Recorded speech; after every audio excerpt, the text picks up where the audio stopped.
The president of the Fortune in Motion company takes the stand today in his company's defense.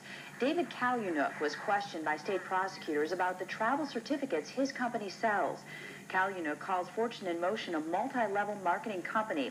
The state attorney general's office calls it a pyramid scheme. Other than the actual geometric shape, as soon as you asked the first question, I knew it wasn't our marketing. So is it by coincidence? I don't know, any more than a coincidence that I guess most cities have streets named the same. Fortune in Motion was also facing an injunction in Wisconsin. The company says a Wisconsin court denied that motion. A judge ruled there was no evidence that Fortune in Motion was violating the state's agriculture, trade, and consumer protection law. Retired General Colin Powell has formally ruled out a 1996 bid for the White House. Powell says family concerns were key to his decision. Powell's announcement has other GOP hopefuls scrambling to pick up his supporters. GOP presidential hopeful Phil Gramm says Powell's announcement means the Republican field is down to a two-man race, a contest between him and Bob Dole.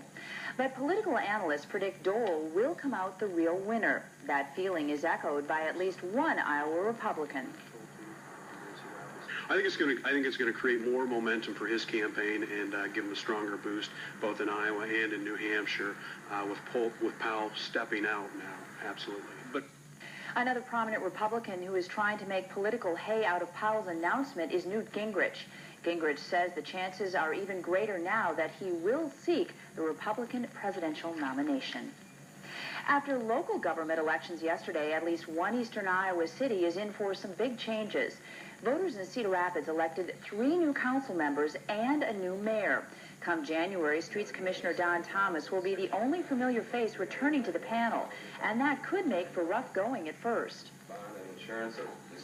There's a very willing desire to get together and spend time before January to learn about the process, to try to understand ahead of time as much as possible. I foresee a number of meetings, trying to do some planning, trying to do some education, and working with department heads to get it going as fast as we can.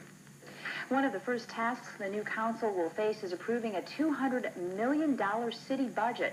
They'll have until March. And they say the shortage could get worse under proposed cuts in federal programs. A regional housing commissioner for HUD says proposed budget cuts of 25% would hit Iowa harder than any other state. State officials are concerned about a shortage of housing for low and moderate income people, especially in many small towns. People aren't the only ones looking for a new home. A judge says this house must be moved again in July.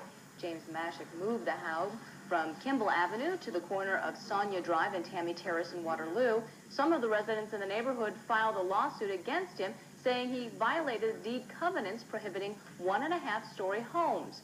A judge ruled for the neighborhood this week, but he can appeal that ruling.